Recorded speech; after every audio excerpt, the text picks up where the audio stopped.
একে শেষ করেছি সবার দেখা হইল শেষ, দেখতে দেখতে গোল্লায় গেল আমার সোনার বাংলাদেশ, দেখতে দেখতে গোল্লায় গেল আমার সোনার বাংলাদেশ।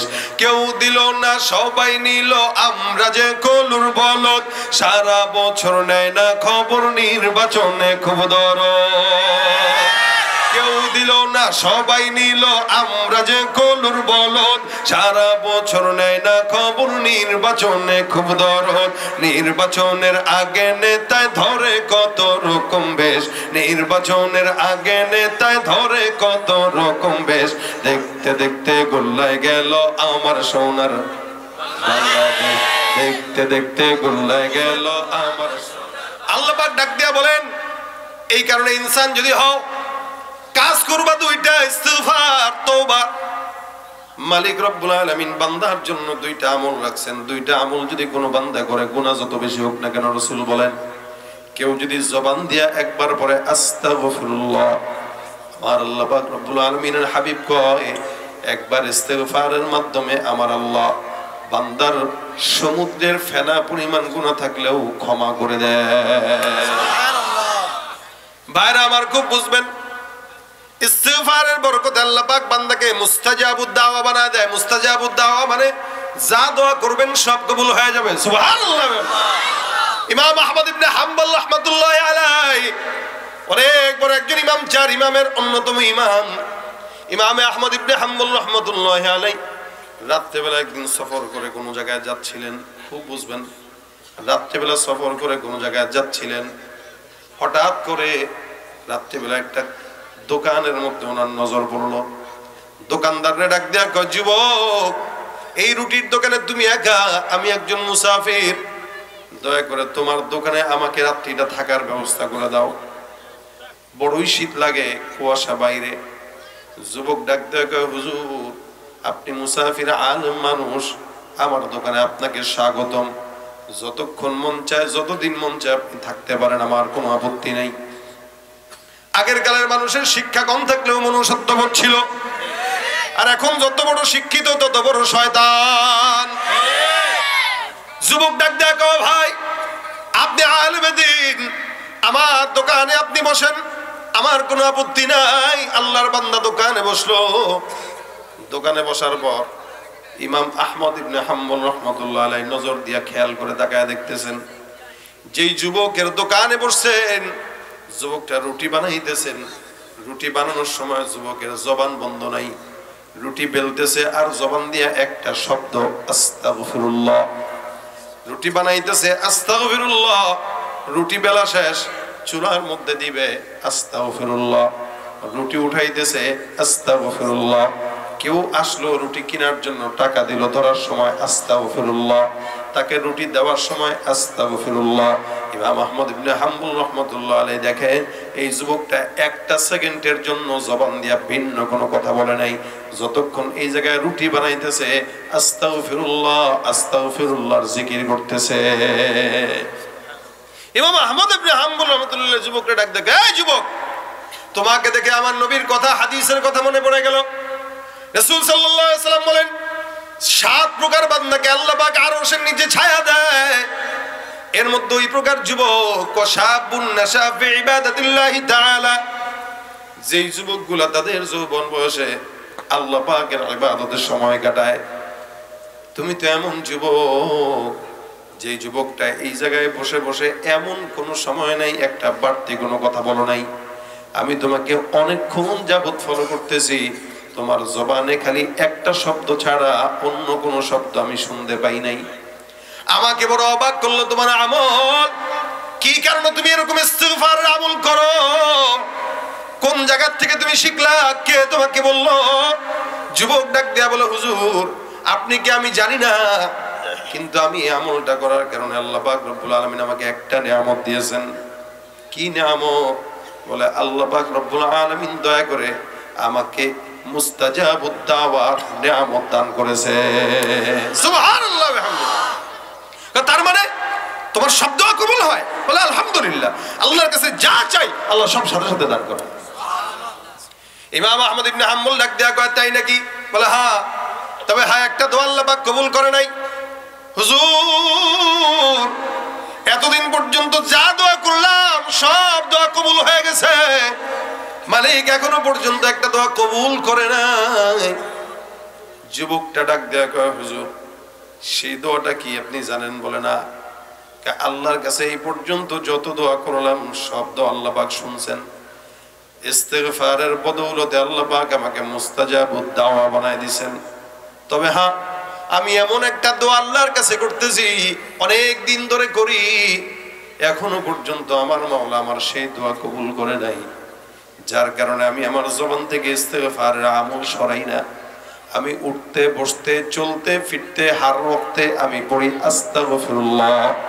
আমার বিশ্বাস নবীর কথা যদি সত্য হয়, আল্লাহ পাক আমার যে আশাটা কবুল করে নাই ওই চাওয়াটাও আল্লাহ পাক কবুল করে নিবে। এই কারণে আমি আমার জবান দিয়া পড়ি আস্তাগফিরুল্লাহ। এবার ইমাম আহমদ ইবনে হাম্বল ডাক দেয়া কয়, যুবক তোমার কোন দোয়া আল্লাহ কবুল করে নাই? ওই দোয়াটা কি আমাকে একটু বলতে পারো? যুবক ডাক দিয়ে বলে, হুজুর আমি এই পর্যন্ত যত দোয়া করলাম আল্লাহ পাক সব দোয়া কবুল করলো, তবে এলাকার মধ্যে আমাদের এই দেশে সবচাইতে বড় ইমাম আহমদ ইবনে হাম্বল, বহুত বড় আলেম দ্বীন, বহুত বড় বুজুর্গ।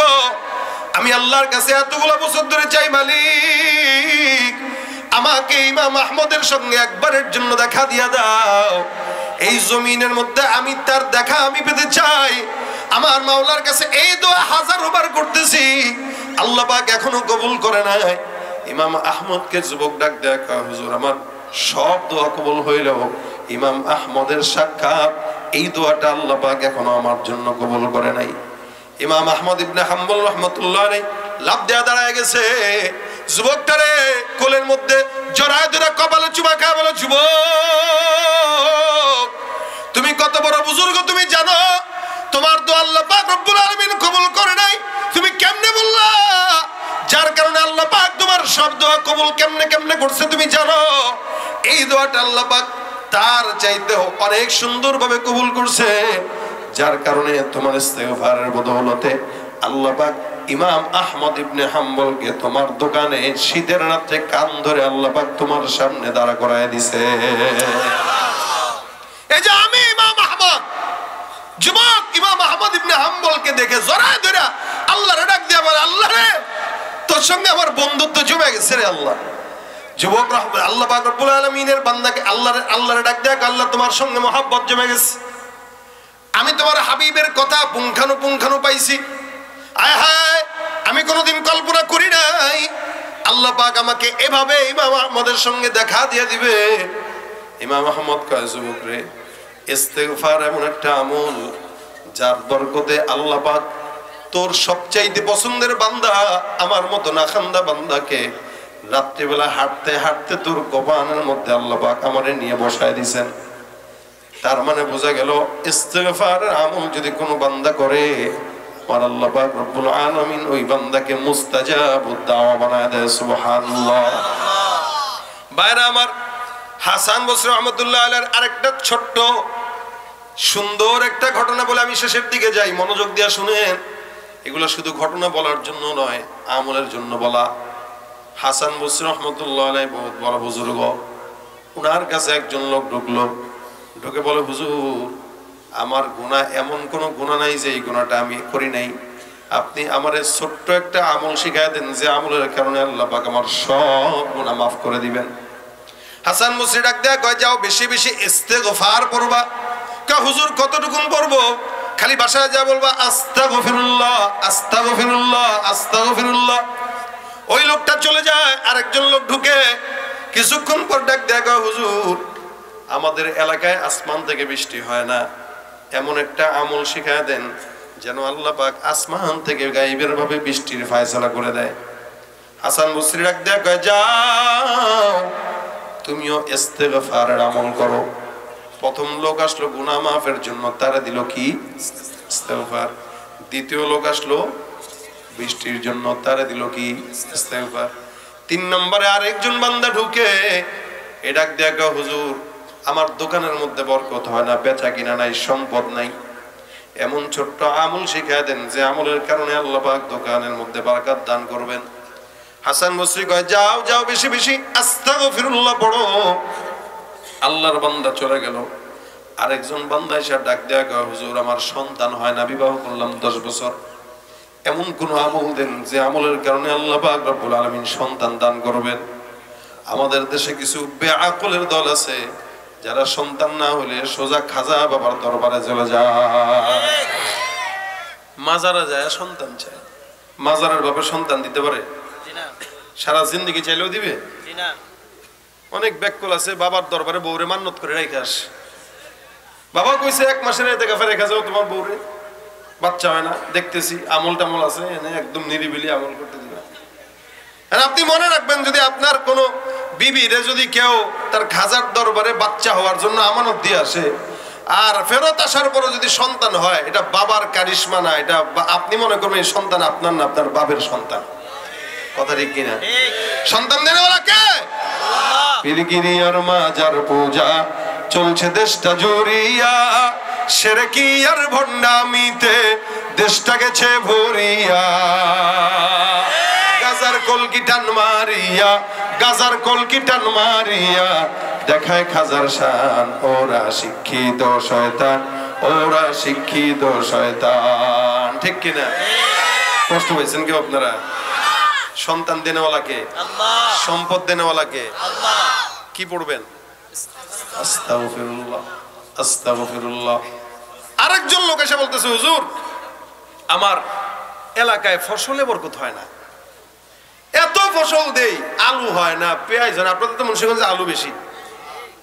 আচ্ছা, ভারত যে আমাদেরকে আলু দিবে না কইছে, এর মুন্সিগঞ্জের আলু পাঠাইলে তো এরা খায়া শেষ করতে পারবে না। এরাকে আমাদেরকে আলু দিবে না, ভাই তোকে আলু দাম দরকার নাই। পেঁয়াজ দিবে না, তোকে পেঁয়াজও দরকার নাই। প্রথমে থ্রেড দিছে আম করে, পেঁয়াজ দিব না, দেখবো বাঙালি কি খায়। এক ছাগল আছে না, থাকবে না গো দাদা, বাংলাদেশ থাকবে না বলছে না, বাংলাদেশ থাকবে না। গাদার ঘরের গাদা কয় বাংলাদেশ থাকবে না, মানে ওর বাপের। পেঁয়াজ দেবো না, আলু দেবো না। আমি কই ভাই দিস না, লাগলে আমগর থেকে নিস। কথা ঠিক না? তুই পেঁয়াজ বন্ধ কর, আপত্তি নাই। গাঁজা বন্ধ কর, আপত্তি নাই। আল্লাহর হস্তে পেঁয়াজ বন্ধ কর, আলু বন্ধ কর, কোনো টেনশন নাই। গাঁজাটা বন্ধ করে দে। তোরা গাঁজা দে, সেই গাঁজা দিয়ে আমাদের যুবকরা নষ্ট হয়। এরা নাকি আমাদের বন্ধু, আমরা এদেরকে ইলিশ দেই, ওরা আম করে গাঁজা দেয়।